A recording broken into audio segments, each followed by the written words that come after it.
嗨，大家好，我是探评书。今天是2025年11月25号。这一期我们继续聊聊俄罗斯入侵乌克兰，看一看乌克兰战场上也有什么变化。今天是俄罗斯侵略乌克兰的第1371天，也是乌军进入库尔斯克的第477天。前线总共发生了162次战斗，其中40次在波克罗夫斯克方向。乌克兰第7空降突击军肃清了波克罗夫斯克市中心区，俄军已无法在该地区建立桥头堡或加强阵地。乌军控制了波克罗夫斯克市中心，并正在开展搜捕和打击行动，以彻底消灭火车站、师范学院和索博尔尼广场的地区俄军。乌军空突部队反馈说在波克罗夫斯克市中心清除了俄罗斯人，俄罗斯人无法在那里坚守阵地。这个表态说明波克罗夫斯克状况逐步转危为安。一夜之间，俄罗斯从多个方向发射了98架攻击无人机，其中包括60架沙赫德。乌防空系统击落或干扰了其中69架。那乌克兰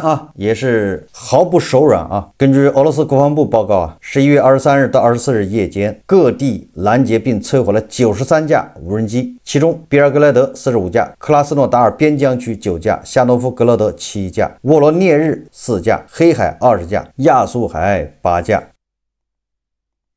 随后，莫斯科市长索比亚宁宣布，莫斯科遭到无人机袭击，该无人机被防空部队击落，紧急服务专家抵达碎片坠落现场。他没有提供更多的细节。俄航管局对莫斯科多个机场叫谢列梅捷沃、多莫杰多沃和朱可夫斯基实施了临时起降限制。乌克兰方面说乌克兰防空部队11月23日击落了俄罗斯对乌克兰发射的162架无人机中的125架，也就是双方用无人机互相打击。这次俄罗斯这个连莫斯科的好几个机场都实行了空管。在波克罗夫斯克保卫战之中乌军又对这个战术进行了创新乌军重型无人机不仅去炸油田还能去炸俄步兵战术火力点。11月23号，乌克兰国家安全局阿尔法特种部队公布了一段震撼作战视频。视频中，乌军打破常规，将以往专门用于远程袭击俄罗斯本土炼油厂的 FP-2 重型固定翼无人机直接投入到了波克罗夫斯克前线，特别是这个城区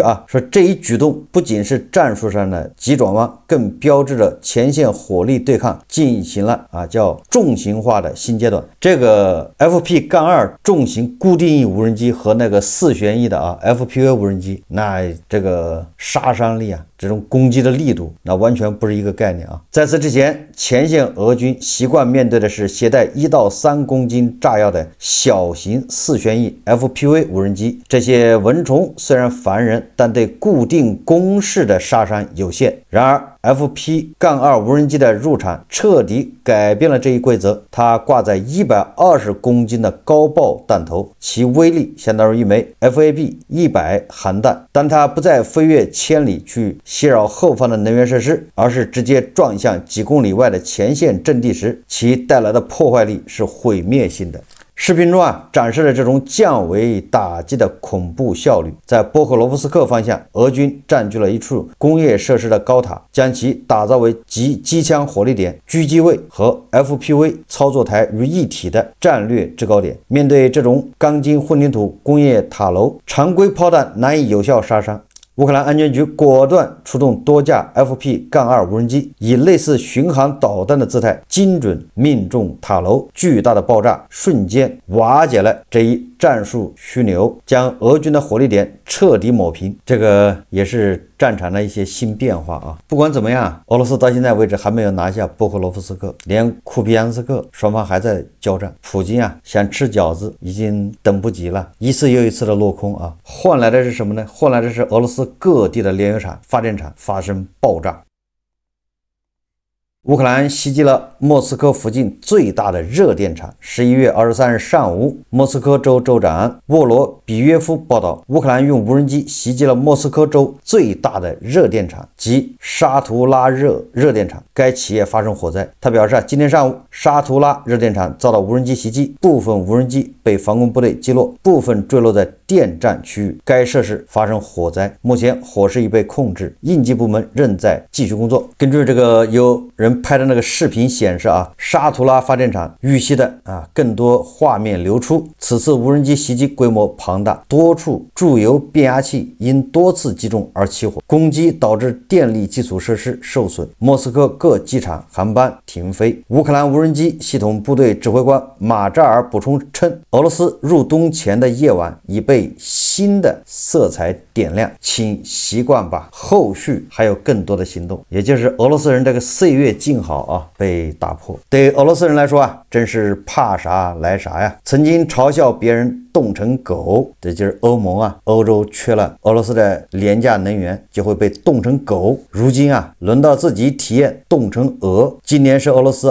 250年一遇的极寒天气，所以俄罗斯人呢有福了，他们终于尝到战争是什么滋味。这种不义的战争啊，在俄罗斯的叫比尔姆州和梁赞州方向，昨天2州炼油厂在剧烈的爆炸声中陷入火海。乌克兰的这轮反击啊，已经越过了一条看不见的红线，这不再是边境地区的零星骚扰，而是一场直指俄罗斯经济命脉和社会神经的深度打击。这个在1个月前啊，泽连斯基就已经做出了指示，对吧？对俄罗斯纵深的目标啊，要进行一轮猛烈的袭击，现在正在实行啊。乌克兰在用行动告诉克里姆林宫，战争的成本不再仅仅是前线士兵的伤亡，更是后方民众的切身之痛。俄罗斯工业中心啊，比尔姆的火车站发生火灾，初步信息显示，至少有9节车厢被烧毁，远处能看见一片都陷入火海之中。俄罗斯夏诺夫格勒德州叫科斯托沃市夜间发生多起爆炸，当地居民听到至少6次爆炸的响声。该地区建有一座炼油厂，此前曾数次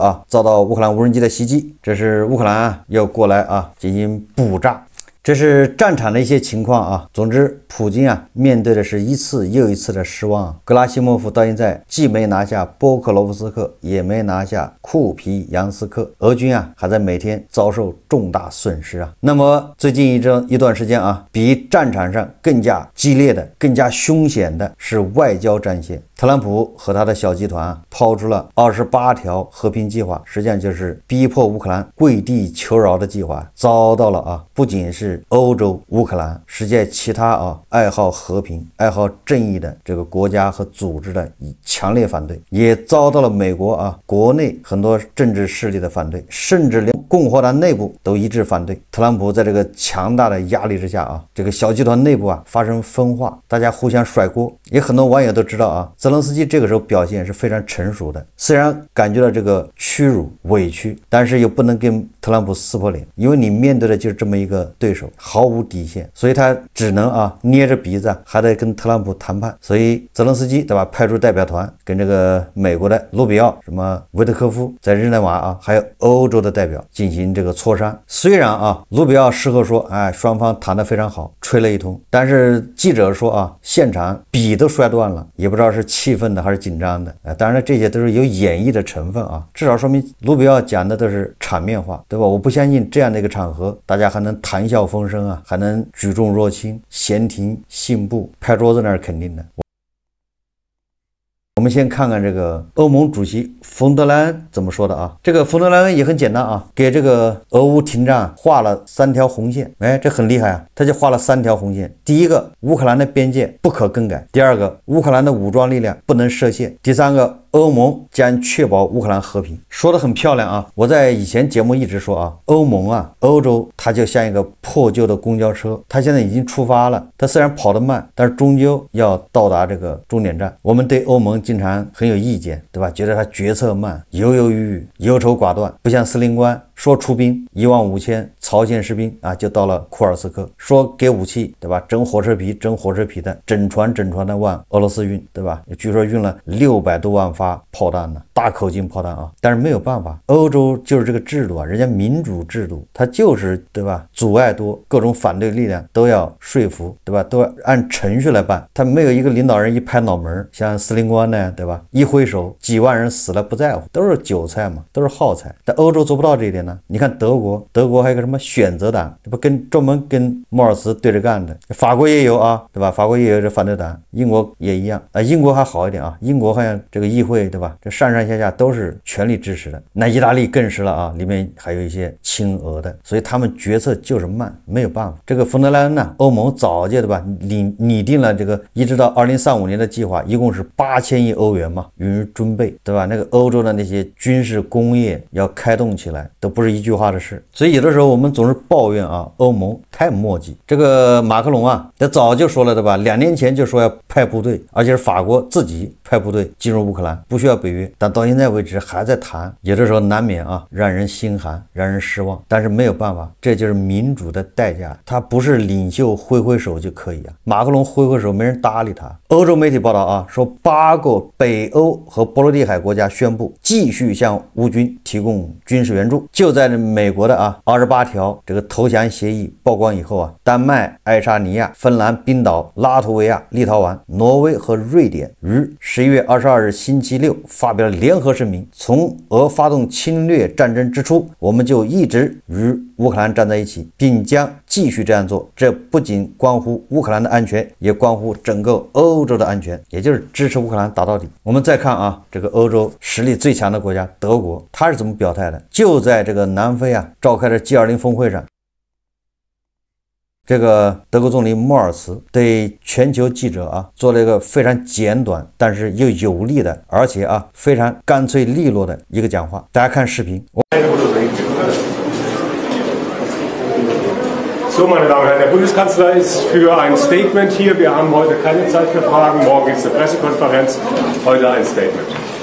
Ja, meine Damen und Herren, vielen Dank, dass Sie Zeit haben. Ich will kurz berichten aus den ersten Meetings des G20-Gipfels hier in Johannesburg, der zum ersten Mal in der Geschichte der G20 auf dem afrikanischen Kontinent stattfindet. Wir hatten eine sehr gute erste Arbeitssitzung mit sehr intensiven Beratungen in der großen Runde der G20-Teilnehmer über die Themen dieses Gipfels. Aber wir hatten auch eine ganze Reihe von weiteren Meetings, unter anderem mit Vertretern der Europäischen Union, zusammen auch mit dem Premierminister von Kanada und anderen Vertretern europäischer Staaten, einschließlich der neuen Premierministerin aus Japan, die ja auch zur G7-Gruppe dazugehört. Wir haben intensiv über die Chancen beraten, wie der Angriffskrieg in der Ukraine beendet werden kann. Ich habe in meinem Statement heute Morgen auch sehr klar zum Ausdruck gebracht, dass hier an diesem Tisch ein Mitglied der G20 sitzt, das diesen Krieg zu verantworten hat und ihn auch aufgefordert, diesen Krieg jetzt zu beenden. Ich bin dankbar, dass im Abschlusskommuniqué des Vorsitzenden auch dieser Hinweis aufgenommen worden ist, dass solche gewaltsamen Kriege beendet werden müssen. Es wird jetzt weitere Beratungen geben aus der Gruppe der E3 und weiterer Vertreter der Europäischen Union sind jetzt die außenpolitischen Berater auf dem Weg nach Genf. Es wird morgen im Laufe des Tages weitere Beratungen in Genf geben mit Vertretern der amerikanischen Regierung und mit Vertretern der Ukraine. Und ich will in diesem Zusammenhang sehr deutlich sagen, eine Beendigung des Krieges kann es natürlich nur dann geben, wenn es eine uneingeschränkte Zustimmung der Ukraine gibt. Kriege können nicht beendet werden durch Großmächte über die Köpfe der betroffenen Länder hinweg, sondern es ist ein Krieg, der nur beendet werden kann mit der Zustimmung der Ukraine und mit auch unserer Zustimmung, der europäischen Zustimmung, denn es ist ein Krieg auf dem europäischen Kontinent. Und je nachdem, wie dieser Krieg ausgeht, wird es Auswirkungen haben auf die Sicherheit Europas. Wenn die Ukraine diesen Krieg verlieren sollte und möglicherweise kollabiert, dann hat das Auswirkungen auf die gesamte europäische Politik, auf den gesamten europäischen Kontinent. Und deswegen engagieren wir uns hier auch so, denn wenn es eine Chance gibt, einen Frieden herbeizuführen, dann hat das auch Auswirkungen auf den gesamten europäischen Kontinent. Wir wissen um diese Verantwortung. Ich beteilige mich persönlich intensiv an diesen Gesprächen. Sie wissen, dass ich gestern Abend kurz vor meinem Abflug mit Präsident Trump noch ein längeres Telefonat gehabt habe. Ich habe ihm diese Position auch deutlich gemacht. Ich habe ihn auch noch einmal daran erinnert, wie Russland mit dem Budapester Memorandum umgegangen ist, wo es schon einmal eine Zusage Russlands gegenüber der Ukraine gab. Die Ukraine hat damals auf ein großes Waffenarsenal verzichtet, unter anderem auf Atomwaffen verzichtet und im Gegenzug die Zusage Russlands erhalten, auf Dauer die territoriale Integrität dieses Landes zu akzeptieren. Das hat Russland nicht eingehalten. Und deswegen müssen jetzt andere Sicherheitsgarantien gegeben werden. Es müssen andere Verabredungen getroffen werden, verlässlichere Verabredungen getroffen werden. Und noch einmal, wir sind als Europäer, wir sind als Deutsche bereit, uns an diesem Prozess zu beteiligen. Wir sind mittendrin und es gibt aus meiner Sicht im Augenblick eine Chance, diesen Krieg zu beenden. Aber wir sind von einem gemeinsamen guten Ergebnis noch ziemlich weit entfernt. Herzlichen Dank. Vielen Dank.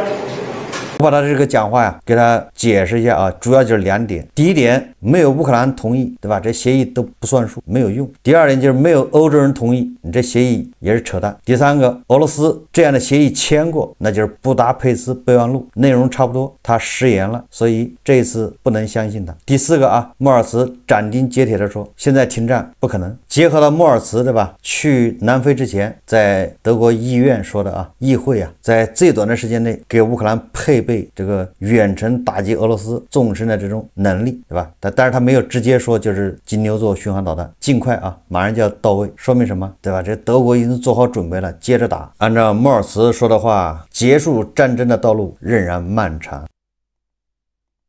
实际上大家都能看出来，这个仗不分个胜负怎么可能停得下来？停下来是为了后面打一场更大的仗。那个前乌军总司令扎卢日内已经说过了啊，不是乌克兰分裂消失，就是俄罗斯帝国分裂崩塌。这战争结果就这么2个结果，没有其他结果。那我们再看看啊，这个在特朗普搞的这个28条投降协议之外啊，欧盟啊搞了个24条。这个欧盟的24条啊，咱们也没必要一条一条看了，我给它总结一下。欧盟的24条实际上就是拖延时间，欧洲需要时间来准备，就这么简单啊。你看啊，首先他不承认乌东4个州克里米亚是俄罗斯的啊，再一次确认乌克兰的独立地位，然后要给乌克兰提供对吧？这个类似北约的第5条的这种保障机制。关于领土啊，说这个双方不能用武力改变领土，停火呢就在目前实际控制线停火。你看他这不是矛盾了吗？不能用武力改变，然后就现在停火，然后这些地方还得归乌克兰，那怎么办呢？所以就得谈。哎，说好了双方不能用武力来改变，那就是谈，那不就是拖时间吗？谈俄罗斯能把这领土还过来啊。关于加入北约，那这个是乌克兰和北约的事，跟外界没关系，就这个意思啊。欧盟那是板上钉钉，肯定要加入欧盟，但是乌克兰啊就是保持无核国家地位。你看啊，它是第16条啊，说领土问题将在全面无条件停火之后进行讨论和解决。双方停火了啊，讨论用外交手段解决这个领土问题。你怎么解决啊？就我刚才说的啊，说领土谈判将从当前控制线开始，一旦领土问题达成协议，俄罗斯和乌克兰都承诺不再以武力改变既有边界。说来说去就是啊，这个现在实际控制线这儿停火，停火这个谈判靠外交手段，然后乌克兰也不承认这些地方都是俄罗斯的，那就是乌克兰诉求就是永远不承认，对吧？你这地方就是我的，那当然咱也不能打，谈肯定是谈不拢啊。那俄罗斯普京能说把这个还给乌克兰吗？他不白打了吗？所以这玩意儿就得悬起来，悬到什么时候呢？对吧？等到欧洲准备好了，等到乌克兰强大了，等到特朗普下台了，对吧？等到民主党上台，等到这个共和党或者其他总统上台，对吧？一改这个特朗普的外交政策，那个时候找个借口不就打起来了吗？这也是普京坚决不同意的原因啊。普京说停火，你就必须承认这领土就是我的，没什么好讨论的，对吧？你得承认这个乌东4个州是我的，我占领的是我的，我没占领的也是我的，那你要承认了咱再停火。你看绕来绕去不也绕回去了吗？所以说啊，我看出欧盟的这个态度啊很简单，就是拖延时间。就是欧盟啊被美国保护了80年，他现在是你也可以说他武功全废，对吧？毕竟他不是战时体制啊，对吧？他的军工虽然有，但是他要恢复，毕竟这么多年没打过仗啊，都是在美国的保护之下，他现在脱离美国，对吧？美国不靠谱啊，他要做好准备，脱离美国的情况下跟俄罗斯干，那不是1天2天的事啊，他要准备啊。所以说说啊，我认为这是欧盟在争取时间。泽连斯基恐怕也是啊，耗嘛，你特朗普有任期的嘛，你能跟普京学吗？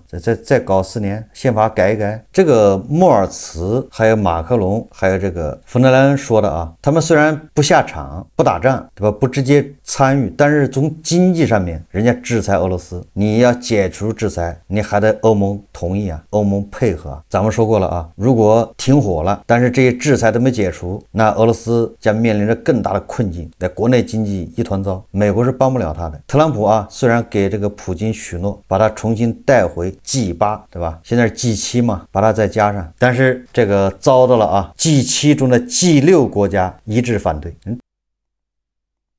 除了特朗普自己一厢情愿，法国总统马克龙在南非 G20 会议上说 G7 不需要俄罗斯参加。马克龙说啊 G7 需要紧密联合大国加入，这不就要命了吗？德国总理默尔茨捅破窗户纸啊，说只有美国想拉俄罗斯回来，除美国之外 G7 其他7国没有一个愿意重新接纳俄罗斯。普京的如意算盘恐怕也要落空，他的这个办事员呢，特朗普办事不力。我在会员节目说了啊，特朗普为什么抛出这28条投降计划，逼泽连斯基投降，逼乌克兰投降？实际上啊，他就想联手俄罗斯，对吧？来对付大国。但是这个对付看你怎么理解啊，他不一定要开战，对吧？他也不一定要干别的，他至少在他的贸易战中他要取胜。你现在不能说特朗普的贸易战赢了吧，对吧？他也推迟1年了，说明他力量还不够，他恼羞成怒啊，他这个时候他觉得必须把俄罗斯给抓住。但是这是他的如意算盘啊，那这样的话，他给普京这么大一个大礼包，普京在战场上都拿不到的东西，靠特朗普逼泽连斯基逼乌克兰他拿到，那你说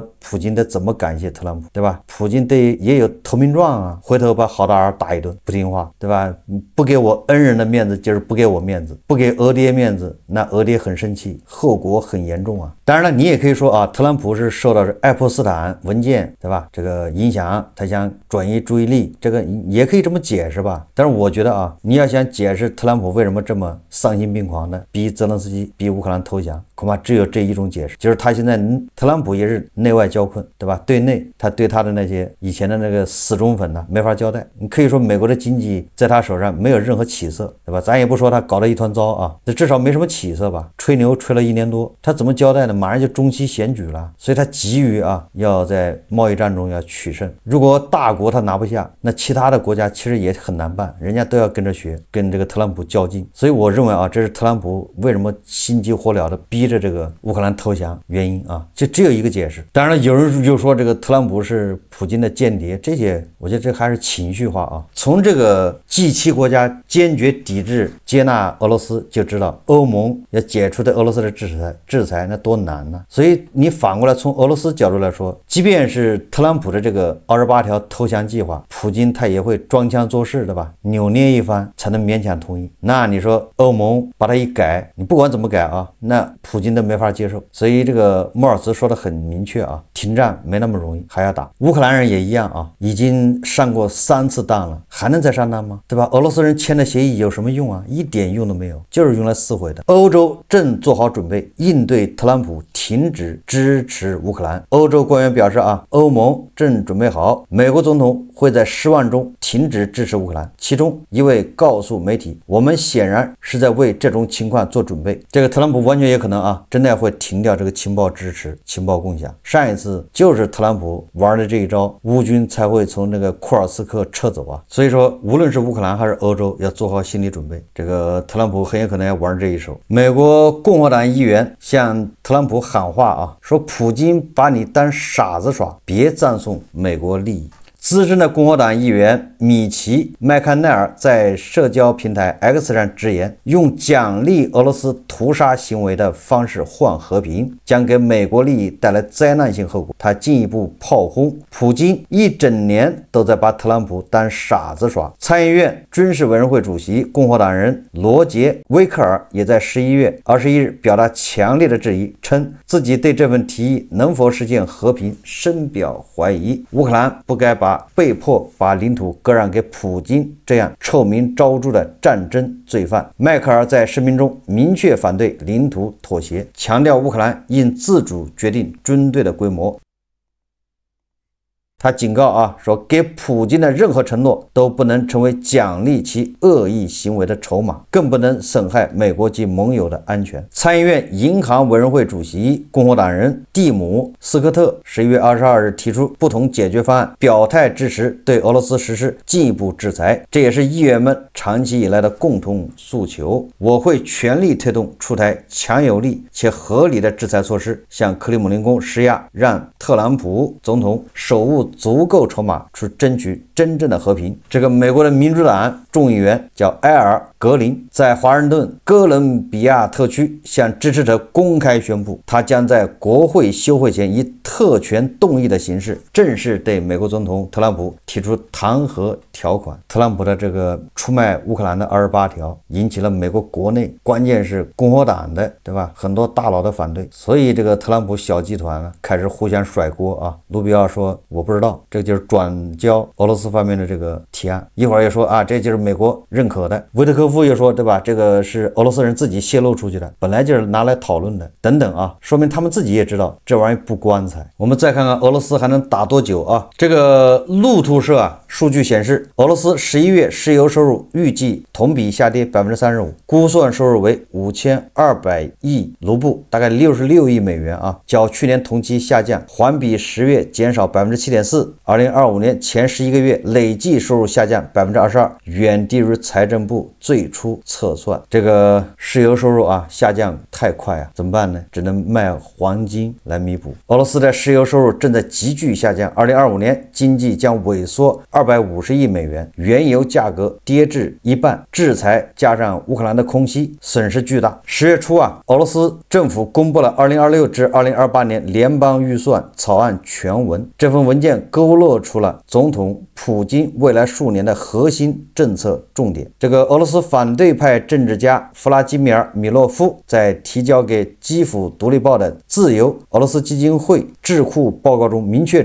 提出，俄罗斯的预算状况已远非正常，要维持俄罗斯军事机器的持续运转，就需要注入更多的资金。然而这些资金根本不存在。什么意思呢？也就是普京啊，后续啊无力再发动这种侵略战争，就维持他的战争啊没有钱。这个兰德公司啊高级分析师马克·斯塔尔钦斯基指出啊，自全面战争爆发以来，俄罗斯政府已通过增税措施来部分抵消庞大的国防开支。